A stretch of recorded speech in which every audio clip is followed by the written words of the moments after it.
We got some QBs in new situations, but Lewis, I'll start with you. Which quarterback needs most preseason reps the most? But I'm going to go with Sam Howell with the Washington Commanders. Look, he's got a new offensive coordinator in Eric Bieniemy that right now is trying to install a winning culture on the offensive side of the football. But I will say this, he's excited about some of the perimeter players that he has to work with. They've got speed. They have got playmaking ability down the field. They've got good running backs. They've got two good running backs in Antonio Gibson and Brian Robinson. They've got an offensive line that's improving. And Sam Howell's only thrown 19 passes in his career and only started one game. And he's right now going to be entrusted with an organization that is trying to turn the corner in a different direction, in a winning direction. So he's somebody who needs to be out on the football field, learning this complex offense that has all these different shifts and formations and all kinds of different things and ways in which they want to attack you both horizontally and vertically. I think he needs as many reps as he can get because this is a sneaky good football team, that being the Washington Commanders. That's a good choice, but I'm going to go, Lewis, with somebody who didn't have as many college reps as Sam Howell. I'm going to go with the Indianapolis coach, and I'm going to go with Anthony Richardson. Talk about a guy that only played 13 games at the University of Florida. I want him to be out here in preseason seeing NFL defenses, the complexity of it, understanding whether to go with the football or whatnot. Also, Shane Steichen, their new head coach, he's a guy that was able to work with Jalen Hurts, also Justin Herbert. I want to see Anthony Richardson in this offense, in this scheme, what he's going to be able to do. And I know it's going to be a small sample size, but I think just the reps that he'll be able to get, because it's not like he played a ton of football while he was at the University of Florida. I think it'll be feasible for him moving forward if he can go ahead and iron some kinks out right now. Now, is he going to be able to iron all those out in preseason? No, you're going to have hardships during the season, but I just think the more reps that he can get because he doesn't have a lot of games under his belt in college will be the best for Anthony Richardson moving forward.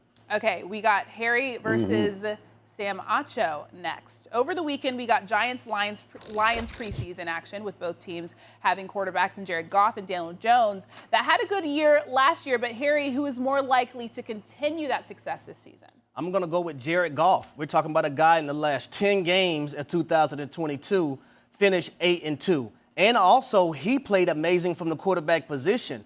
You look at some of the pieces that they added. You're talking about at the tight end position, Jahmyr Gibbs. They have a top 3, top 4 offensive line in the National Football League. So I think Jared Goff is on the trajectory to be even better in 2023, more so than he was in 2022. That's why I'm looking forward to him having a better year than Daniel Jones. Daniel Jones, they had to put the handcuffs on him last year. They're trying to decide if they're going to be able to take the handcuffs off in 2023 because we know defenses are going to stack the box to stop Saquon Barkley. Jared Goff, they're not worried about that. They believe in him 100%. Yeah, I'm going to go Daniel Jones on this one for a multitude of reasons. Reason number one being the AP Coach of the Year, Brian Daboll. We saw what Brian Daboll was able to do with Josh Allen over his years as the offensive coordinator in Buffalo. Took him to a Pro Bowl level, one of the best quarterbacks in all of football. Well, fast forward to last year, Brian Daboll's first year with Daniel Jones. What happened? Interceptions went down, fumbles went down, and production increased. Not only in the passing game, but also in the running game. We saw Daniel Jones run for over 700 yards. We saw Daniel Jones rush for 7 touchdowns. And oh, by the way, they added Darren Waller, one of the most premier tight ends in all of football. The offensive line will be better. The coaching has been better. And then lastly, you have a team and a system and a scheme with Saquon Barkley and people who believe in you. So I think Daniel Jones will be significantly better than he was last year. I think I have a better season than Jared Goff. All right, Courtney is up next, and let's talk new duos. We got some notable new quarterback-wide receiver combos this season, headlined, of course, by Rodgers and Wilson. But Courtney, will that duo be the most successful this season? This isn't any home cooking, and I promise it's not just based on what I've seen at training camp, but when you think about the most significant jump a quarterback can make when you pair him with a number 1 wide receiver, that's Justin Fields and that's DJ Moore. I think that these two are going to have the most successful duo on the field because of what Chicago lacked offensively last year. You bring in a true number 1 threat who has speed and can get vertical unlike any other receiver that we've seen in this Bears offense. And frankly, I think you'd be able to put him up against about anybody in that category. He caught passes from 8 different quarterbacks throughout his career at Carolina. It shows me his ability to adjust and still produce 3 straight 1,100-yard seasons. He's coming off a career high in touchdowns last year. What he does for Justin Fields in this offense in a make-or-break year. It's not make-or-break for Aaron Rodgers and the New York Jets. I know that they gave up heaven and earth to go get him, but they still have this year, next year, and then the year after to go win a Super Bowl within the confines of his contract. For Justin Fields, the Bears have to have an answer. Are you trending towards being the franchise guy during the 2023 season so they can answer that going forward? DJ Moore is going to be the key to that most successful duo between a wide receiver and a quarterback. So I'm going to go with Aaron Rodgers and who's that other guy? Garrett Wilson? Garrett Wilson. I thought you were joking. No. Oh. I'm going to go with, yeah, that's the dude I'm going with. So, Courtney, you touched on how a wide receiver can make a quarterback look drastically different. I also feel like a quarterback can make a wide receiver look that much better as well. We're talking about a guy in Garrett Wilson who had 1,100 yards last year and 4 touchdowns.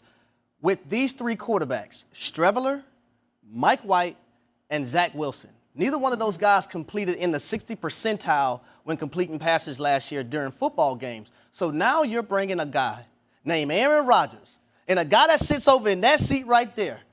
Stephen A. Smith said he's a bad man to the New York Jets.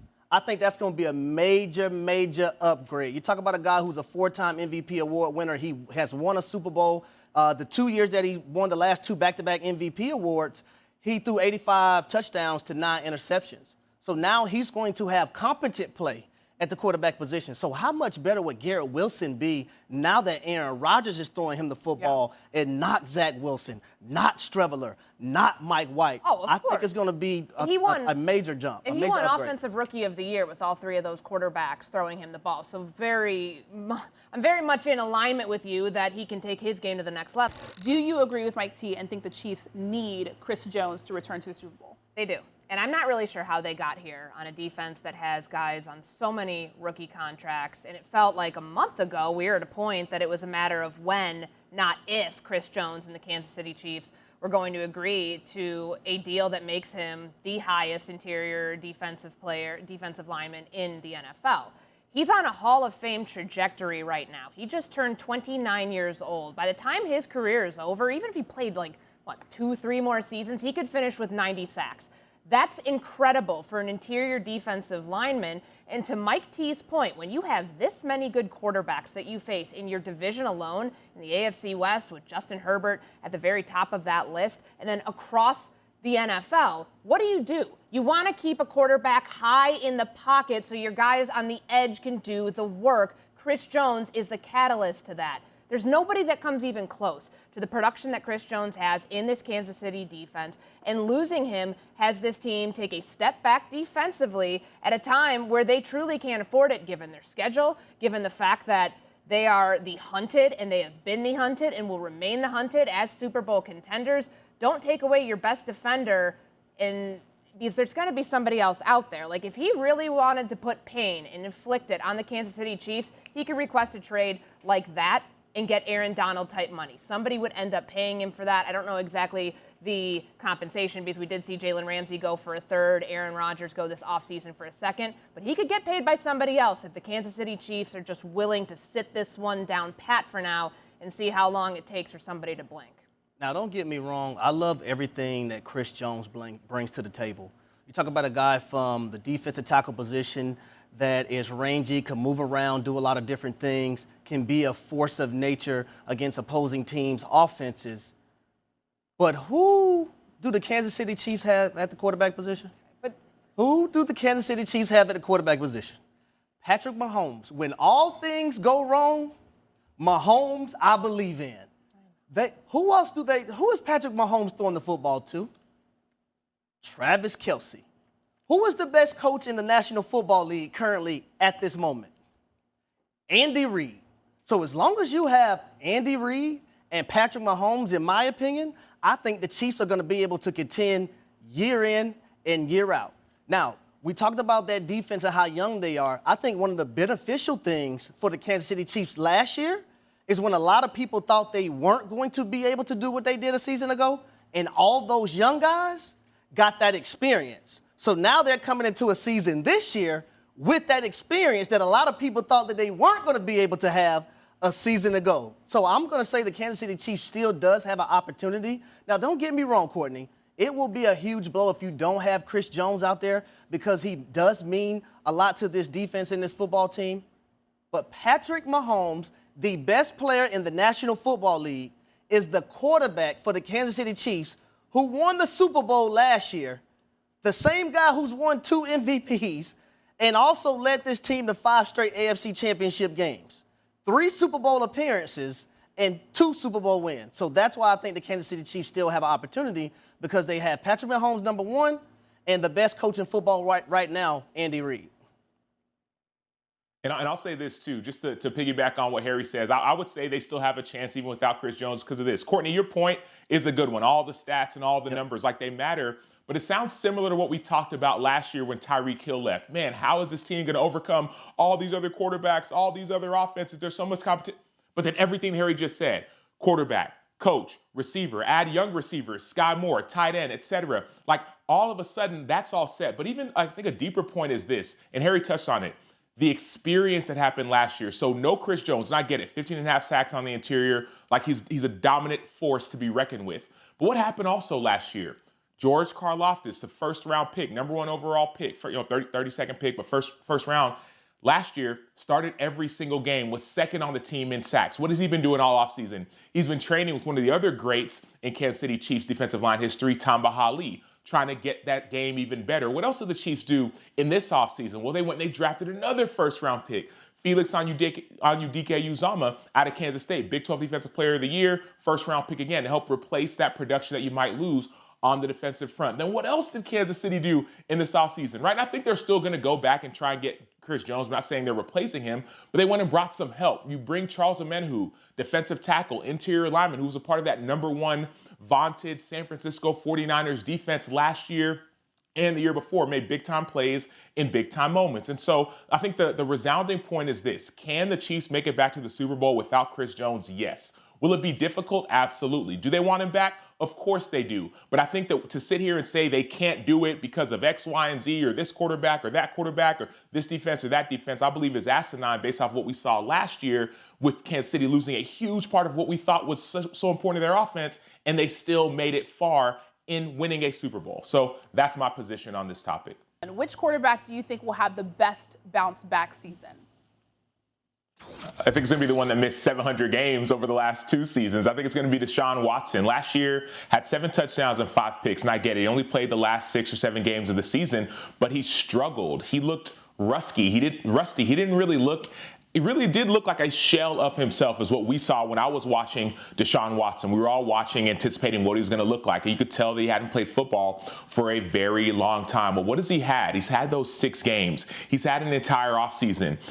Now he has his receivers, his weapons, more chemistry, more time. Amari Cooper, Elijah Moore, right? David Njoku, you're getting more time with your weapons. And also, there's not a lot of noise right now coming out of Cleveland. We're talking about all the other teams. We're talking about Baltimore. We're talking about Cincinnati. And it's almost like one of those situations where you just put your head down and work. And sometimes those are the best situations to be in. And so when I think of who's going to have the best bounce back season, I think it's the guy who a few years back before what we all saw happen over the last couple years, this dude was one of the best, if not the best, top 3, 4, 2, whatever quarterback statistically in the NFL. And so I think he's going to get back to form based off of getting reps and also having those weapons with him with chemistry.